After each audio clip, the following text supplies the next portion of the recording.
de Estados Unidos, dividido por esos estados en función de, bueno, cómo son las perspectivas electorales.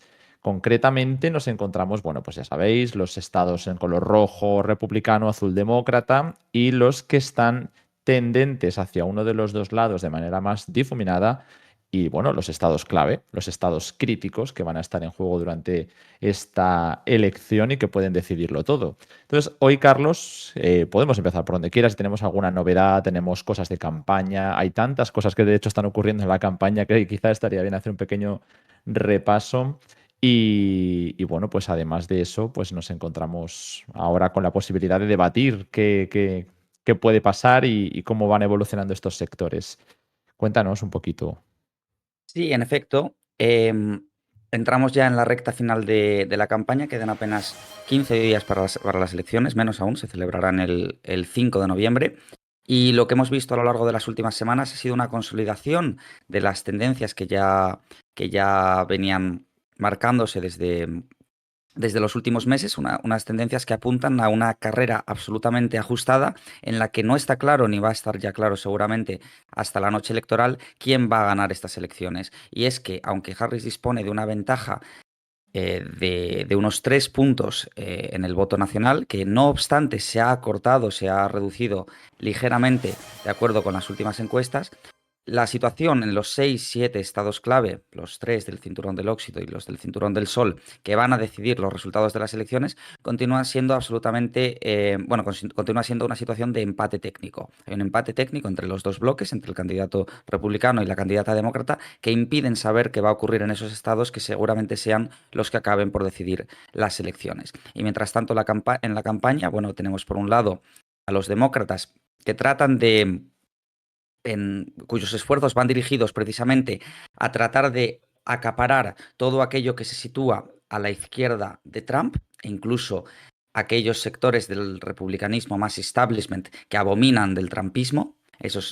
A ellos van dirigidos los esfuerzos de la campaña de Harris. También hemos visto a Obama participar activamente para tratar de casi sermonear al electorado afroamericano para que vote a Kamala Harris y no a Donald Trump, porque lo que estamos viendo, y podremos hablar de eso más adelante, son señales preocupantes que muestran cómo eh, los miembros de esas minorías étnicas que antiguamente votaban en bloque al Partido Demócrata van progresivamente acercándose cada vez más al Partido Republicano, especialmente entre las nuevas generaciones y especialmente entre aquellos miembros de esas minorías étnicas que no tienen estudios universitarios.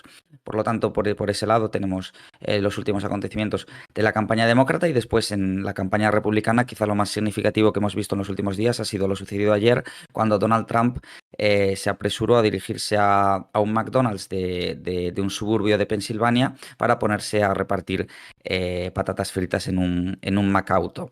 Eh, este acontecimiento, desde luego, ha acaparado titulares y ha servido a Trump de alguna manera para humanizar al personaje al quien los demócratas pretenden presentar como una auténtica amenaza para la democracia. Bueno, pues él trata de transmitir una imagen quizá más campechana, tratar de ganarse el apoyo del electorado popular, y después, de alguna manera, contrasta esa imagen con el elitismo que la campaña republicana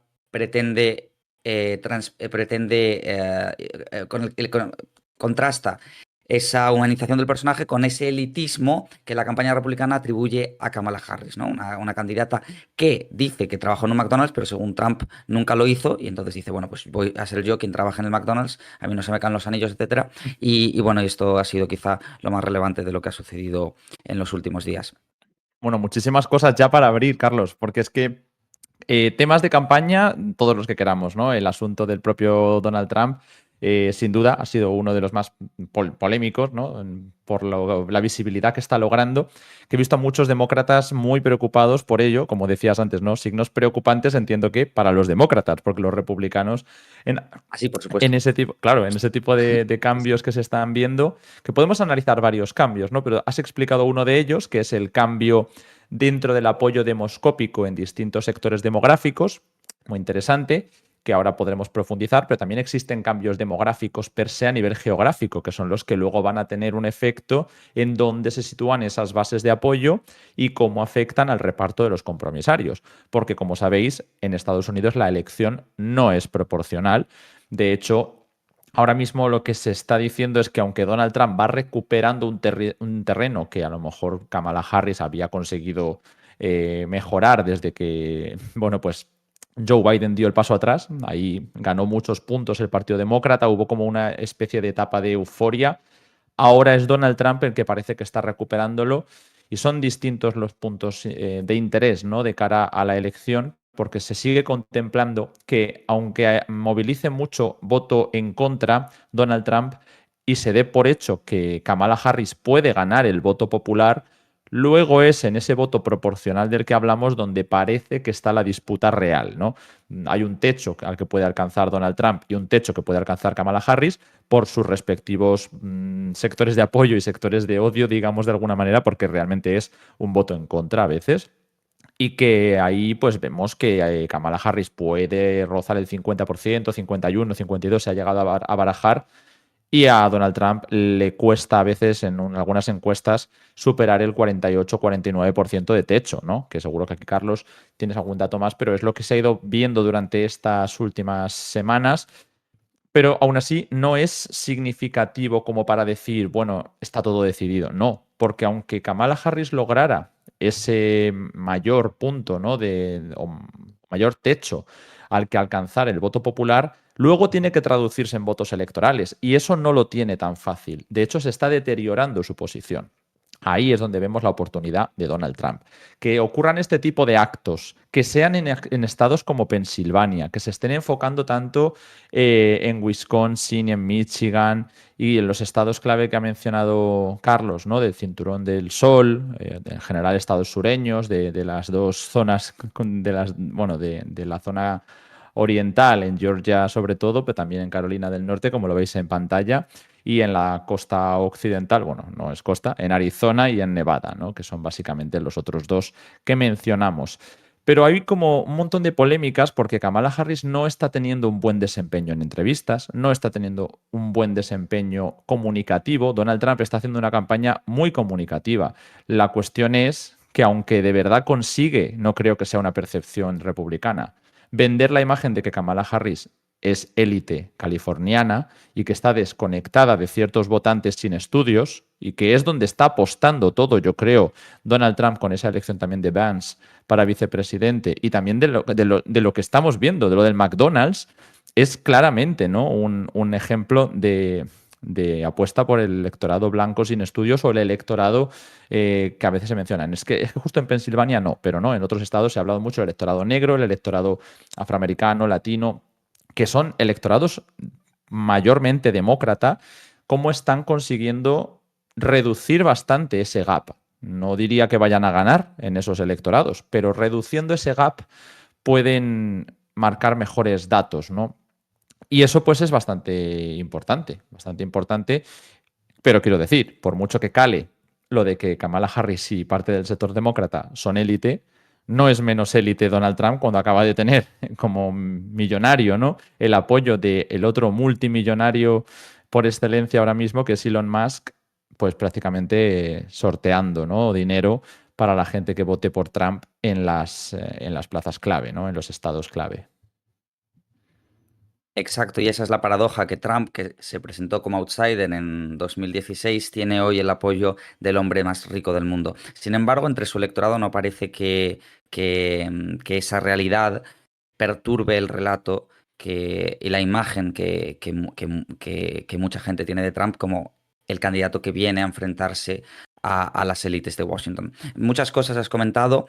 En lo referido al techo electoral de Donald Trump, sí, tenemos que tener en cuenta que en el año 2016 Trump obtuvo un 46,1% de los votos. En estas elecciones ninguno de los dos candidatos llegó al 50%. Fueron unas elecciones en las que los candidatos de terceros partidos, véase Jill Stein del Partido Verde o también el candidato del Partido Libertario, cosecharon resultados bastante por encima de lo normal en las las elecciones inmediatamente precedentes. Y después, en las elecciones de 2020, Trump subió de un 46,1% de los votos a un 46,8% de los votos. Y yo sospecho que en torno a esas cifras está su techo electoral. Veo difícil que un candidato que tiene un 53% de unfavorability en los ratings pueda obtener niveles de apoyo mayores que esos.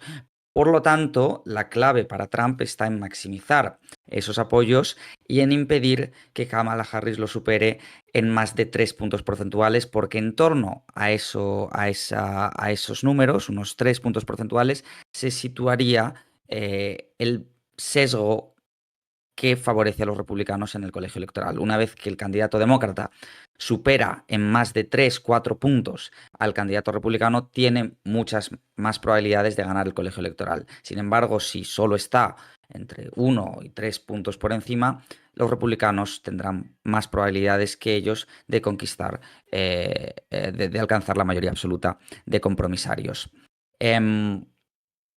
Sí, después iba a decir otra cosa, pero ahora mismo no iba a responderte otra cosa, pero no me acuerdo. Si no sé si quieres añadir No, algo de son Brasil. muchas cosas, pero ya te digo que era por abrir con todos Sí, los claro. grandes temas. Creo que teníamos por un lado el tema de los cambios, pues eso, de los sectores de apoyo, que me parece ahora mismo lo más interesante en lo que nos vamos a centrar quizá. He mencionado el caso de los votantes sin estudios, porque creo que es donde se está poniendo ahora mismo toda la carne en el asador por parte de Donald Trump. Creo que es una estrategia que recuerda más a 2016 que a 2020, porque estamos hablando de cuando Trump se vendía como outsider, cuando Trump vendía eso, que iba a luchar contra las élites y que él era incorruptible, ¿no? Por ser millonario y bueno, ese tono desenfadado que gustó en algunos momentos. Claro, luego la reelección ya es otra cosa, porque ya eres claramente establishment. Ahora mismo intenta venderse apoyándose en eso de la persecución judicial, todos los casos a los que se ha visto sometido durante este año y bueno, pues desde prácticamente 2021, el Capitolio, los impeachment y todas estas causas, está intentando jugar otra vez la carta de 2016. Creo que esto le ha devuelto un poco el enfoque sobre los votantes sin estudios y sobre los votantes rurales, votantes blancos y algunos cambios como lo que he mencionado antes, ¿no? El hecho de mejorar su posición en votantes afroamericanos, que es por lo que se está volviendo tan crítica la posición que has planteado tú, la de Barack Obama, ¿no? El hecho de que Barack Obama fue el gran movilizador, el gran catalizador del voto afroamericano para Joe Biden desde el principio, desde que ganó yo siempre lo digo, pero es que me parece importante, desde que ganó la primera elección primaria de Carolina del Sur, gracias al apoyo de sectores vinculados a los afroamericanos y a Barack Obama, no ha dejado de depender de Barack Obama para movilizar ese voto, porque Joe Biden al final no representa prácticamente ese electorado, más allá de lo que ha intentado arrastrar de la campaña con Obama. Entonces, ahora mismo es importantísimo desempolvar a Obama, ¿no? Es un perfil que todavía puede aportar mucho. Aparentemente se dice, no, que está muy quemado el sector Obama, pero creo que para este tipo de electorado es interesante. Sin embargo, Donald Trump está ahora mismo en otras cosas, ¿no? Donald Trump, precisamente apoyándose en que algunos sectores latinos, que ya no es un tabú, ya no es un tabú plantear que los latinos puedan votar de manera no sé cómo decir, de una manera no testimonial a Donald Trump. Siempre ha habido ese movimiento, ¿no? Latinos por Trump, pero creo que ahora los afroamericanos y los latinos puede ser que haya un porcentaje mayor que voten en comparación con Kamala Harris. Entonces, si nos quedamos con el mismo dato que nos ha planteado Carlos, de que Kamala Harris va a ganar en muchísimos sectores, con estudios, zonas urbanas, algunas zonas suburbanas, va a ganar entre latinos. Latinos ya sabéis que es como no decir nada, ¿no? Pero sobre todo entre sectores centroamericanos o mexicanos, ¿no? O de herencia. De muchos sectores latinos, básicamente. Va a ganar entre los afroamericanos, pero lo va a hacer con un margen un poco menor de lo que a lo mejor cabía esperar. Y viendo que tanto en 2016 como en 2020 se había infravalorado la capacidad de Donald Trump, que después en las elecciones quedó superada, sobre todo en 2020, que aún perdiendo, logró el mayor voto de la historia por debajo de Joe Biden. O sea, es el segundo candidato más votado de la historia en la elección que perdió. ¿no? Que es bastante fuerte. Así que hay que entender que desde luego no se ha erosionado el apoyo a Donald Trump. Lo que pasa es que moviliza mucho en contra. Y si crece un poco en sectores donde no va a ganar, como estos que acabo de explicar, tiene posibilidades de recortar ese suelo, o sea, ese techo, perdonad, que estaba tan disputado con Kamala Harris. ¿El punto a favor de Kamala Harris cuál es? Pues que aunque ella no moviliza tantísimo, ¿no? Como se había mencionado con el perfil de Obama cuando apoyaba a Joe Biden, sí que tiene una ventaja muy destacada entre las mujeres, por ejemplo, ¿no? También se ha hablado mucho de cuánto van a votar las mujeres, si va a haber más registro que entre los hombres, sobre todo entre los sectores sin estudios. Ahí también tiene mucho que puede apoyarse. Kamala Harris tiene que intentar durante estos últimos días apoyarse en sectores de bajos niveles de estudios, porque es donde está la gran disputa o una de ellas, ¿no? Me parece. Igual ahora, Carlos, también quieres ampliar. Y sobre todo en los estados clave. Es que ahora mismo estamos viendo cómo se está haciendo de todo, como es lógico, en Pensilvania, porque, y aquí venía el segundo punto, Pensilvania no solo es un estado clave, yo creo que es el estado clave dentro de los estados clave. Y además de los cambios de cómo cada uno de los dos perfiles está pues moviéndose dentro de sus electorados mejor o peor que en 2020 o en bueno, Kamala Harris en general con respecto a Joe Biden, que es con el que podemos comparar. Creo que también los cambios demográficos son interesantes. Hemos visto tendencias, ¿no? Cambios en Arizona, que también se mencionaron en 2020, ¿no? De cómo un sector más demócrata podía empezar a abrirse, que también lo hemos hablado alguna vez aquí, Carlos, con respecto a Texas, ¿no? De estados sureños donde cada vez la mayor urbanización puede ir haciendo que los demócratas tengan más posibilidades, ¿no? Aquí Arizona se ha convertido en un estado crítico por eso, pero Pensilvania también es un estado donde se está viendo un poco más de viraje a la izquierda. No sé si es sustancial, pero es muy importante si esto puede decidirse con un puñado de votos, como pasó en algunos estados en 2020. Y por último, pues Michigan me parece otro de los estados que quiero señalar por el sencillo motivo de que es donde se está hablando mucho. No sé si es representativo, no sé si es tan importante. Sabéis que en Estados Unidos no hay tanta población tanta proporción de población árabe, pero en Michigan se considera que es el estado con más población árabe americana. Y bueno, pues Donald Trump está echando el resto, ¿no? Aún siendo el perfil más sionista de los dos que son sionistas, tanto Kamala como él son muy sionistas. Aún así está diciendo, está echándole la culpa, ¿no? A Kamala Harris de apoyar pues guerras en Oriente Medio y bueno, es un poco curioso, ¿no? Que diga esto él, que está a favor de hacer un intervencionismo mayor en Oriente Medio, pero hasta ahora el que ha intervenido, que es a quien ha acusado, es a Bush.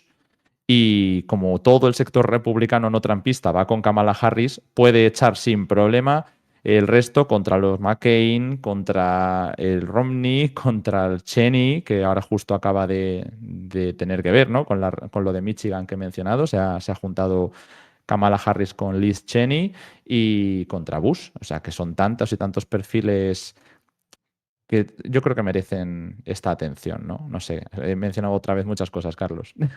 Sí, no, que es exactamente lo último que comentas, lo que acaba de hacer al publicar un post en su propia red social, Truth Social. Recordemos que Trump ha vuelto a Twitter, hoy X, pero continúa usando su red social, que es propiedad suya, y acaba de publicar un post precisamente en el que trata de apelar al voto de los árabe americanos, culpando a Harris de la situación de guerra en Oriente Próximo. Llega a afirmar que si los árabes quieren paz, lo mejor es que lo voten a él. Es cierto que la comunidad árabe americana no es significativa en Estados Unidos, pero el lugar en el que más significativa es esta comunidad árabe es precisamente en el estado de Michigan, donde cuenta con unos 200.000 integrantes y en torno a un 2,10% de la población total. Y esto es bastante. De hecho, es un margen superior al margen que permitió a Trump y a Biden ganar las elecciones en 2016 y 2020 respectivamente. Por lo tanto, estamos hablando de un estado que no solo es clave, sino que este voto de la comunidad árabe podría terminar de decantar la balanza, más aún en una situación de recrudecimiento del conflicto como la que estamos viendo a lo largo de las últimas semanas. Y esta situación podría llevar a los ciudadanos árabe-americanos y también a los jóvenes y a los sectores del ala izquierda del Partido Demócrata a optar por dos posibilidades. En primer lugar, la abstención y en segundo lugar, el voto de nuevo a la candidata de un tercer partido como podría ser Jill Stein, que ya en 2016 obtuvo en Wisconsin, no Michigan, pero bueno, es otro estado del cinturón del óxido, más votos que la diferencia que separó a Trump de Hillary Clinton. Por lo tanto, si de repente hay sectores que a priori irían a votar por el Partido Demócrata, que se acaban decantándose por la abstención o por votar por este tercer partido, la balanza podría terminar por inclinarse a favor de Trump. Has comentado también acerca de la popularidad del expresidente. Pues bien, es cierto que Trump no solo no ha perdido apoyo en 2020 respecto a 2016, sino que además, según las encuestas, según los datos que tenemos, es más popular de lo que lo fue en las dos anteriores ocasiones en que se presentó a la presidencia. Es bastante más popular y además lidera en varios de los temas que más preocupan a los estadounidenses, como pueden ser la economía y la inmigración. Y lo que sucede es que, aunque cuando se hacen estos análisis, que los que llaman los fundamentals, que podrían, digamos, con los que se trata de adivinar quién puede ganar las elecciones en función del contexto que se ha vivido en el país en los últimos años, en lo referente a conflictos externos, a la situación económica, etcétera. Y lo que nos dicen es que en una situación de crecimiento económico, según los datos macroeconómicos en la que se encuentra Estados Unidos, esto debería favorecer a la administración saliente. Lo cierto es que la popularidad del presidente en ejercicio es muy baja y nunca un vicepresidente ha ganado una elección a presidente cuando su presidente de la anterior administración tenía unos índices de valoración tan bajos. Y después lo que tenemos es una situación, como he dicho, en la que pese a lo positivo de los datos macroeconómicos, el bolsillo de los estadounidenses no lo siente así. La inflación ha hecho estragos desde la pandemia y sobre todo desde la guerra de Ucrania y por lo tanto la situación en la cabeza de muchos estadounidenses es de crisis, aunque los datos macroeconómicos no apunten a ello. Además, no solo los estadounidenses no tienen en la mente solo una crisis económica, sino también una crisis migratoria, que es el otro tema que les preocupa inmensamente y, y en el que, por supuesto, no se considera que Harris, que tuvo en sus manos la cartera de inmigración durante su vicepresidencia, no se considera que ella haya tenido una buena gestión al frente de la misma, porque el número de inmigrantes en situación irregular que han cruzado la frontera ha aumentado significativamente en los últimos 4 años de mandato de Biden, etcétera. Por lo tanto, hay una serie de baremos que podrían inclinar la balanza hacia Trump, pero también tenemos, por otro lado, una realidad en la que vemos que entre los dos candidatos, Trump es todavía, pese a ser más popular de lo que lo fue en 2016 y 2020, sigue siendo más impopular que Kamala Harris, que ha mejorado mucho sus números desde que fue elegida candidata a la presidencia del Partido Demócrata. Y lo que suele suceder es que el candidato más impopular es el que termina por perder las elecciones. Por lo tanto, la situación es seguramente una de las más difíciles de predecir en los últimos años. Básicamente, bueno, en 2016 por supuesto fue un gran shock, pero todo el mundo o gran parte de los medios estaba por hecho lo que iba a ocurrir, aunque después se equivocasen. Y en 2020, desde luego, las encuestas subestimaron a Trump, pero en cualquier caso Biden terminó ganando. La situación ahora es de empate técnico. No sabemos lo que va a suceder. Ahora bien, muchos dicen, bueno, es que las encuestas seguramente, como lo subestimaron en 2016 y en 2020, están volviendo a subestimar a Trump y por lo tanto, si las encuestas dicen que hay un empate técnico, eso es porque Trump va a ganar las elecciones. Bueno, la mayoría de encuestadoras lo que está haciendo ahora es tratar de corregir ese efecto por el que subestimaban a Trump en las anteriores elecciones, incrementando notablemente los números de Trump según, bueno, pues unos nuevos, una serie de cálculos que se hacen de manera distinta para tratar de captar ese voto a Trump que en las anteriores campañas había permanecido oculto. Por lo tanto, Es posible, no ya que estén subestimando a Trump, sino que quizá en esta ocasión lo estén sobreestimando. Y de hecho, si miramos la serie histórica, podemos comprobar que las encuestas subestimaron a los republicanos en 2008, los sobreestimaron en 2012 y los volvieron a subestimar en 2016 y en 2020. Es muy posible, por lo tanto, si hacemos Sí. caso a la tendencia, que en esta ocasión los estén sobreestimando de nuevo. En cualquier caso, la respuesta estará en unos pocos días. Sí, tiene sentido, la verdad, lo que comentas. Voy a aprovechar ahora para dar las gracias aquí a Lucía López, que nos ha dejado su Prime por 7 meses, que se me pasó antes. También Nocilla nos ha dejado su Prime por 10 meses. Y aquí ahora mismo, más recientemente, el Prime de 15 meses de Caldet91. Muchísimas gracias a los tres. Y bueno, pues veis que estamos ahora mismo a una meta un poquito ambiciosa, pero oye, 18 para ese número redondo mágico. Así que a ver si conseguimos dar un empujoncillo, que recordad que es gratis si tenéis el Prime.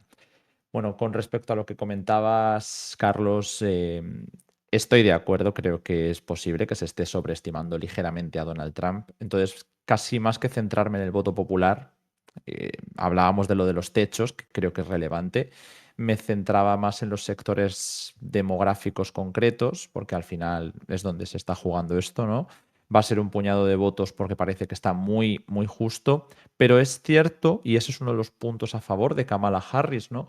Que aunque Donald Trump, y me parece tremendo esto, sea más popular ahora que en 2016 y 2020, el hecho de que ella esté logrando tanto apoyo, creo que es un poco la ilusión de que hay alguien, entre comillas, nuevo, porque sabemos que sí, que ella pues tenía el hándicap negativo de que ha estado invisibilizada durante toda la legislatura de Joe Biden porque era muy impopular, pero eso también es un hándicap positivo, porque como no ha estado tan partícipe de la administración Biden, puede venderse como algo diferente y nuevo, sin que se le asocie tremendamente, ¿no? Como a otras personas, como podría ser Anthony Blinken, ¿no? Que está extremadamente asociado con la administración Biden.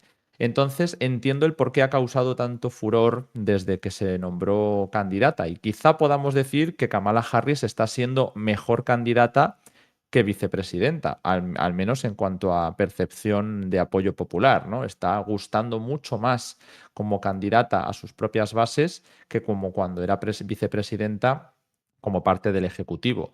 Tiene el problema que tú has mencionado, que al final, si lo que preocupa son temas como la economía, la migración, más cosas, ¿no? Ella se está enfocando mucho y creo que está siendo un acierto incluso en la Fox, lo hemos visto, ¿no? Con el tema de la defensa del aborto y la defensa de los derechos de las minorías y sobre todo de las mujeres, que no son una minoría. Es decir, creo que me parece bastante significativo porque está apostando todo por ese tipo de sectores. Ya tiene los sectores urbanos, tiene los sectores más progresistas y tiene los sectores femeninos, pero si consigues aumentar tu distancia en esos sectores, a lo mejor puedes compensar el que te achiquen la distancia en otros. Creo que es más importante ir a por sectores clave, pero es que es difícil que ella pueda dar estos golpes de efecto como los que está dando Trump en sectores sin estudios y blancos, ¿no? Creo que la batalla está en el votante blanco, sobre todo ahora mismo, pero eso es algo que a lo mejor también tú puedes decir más.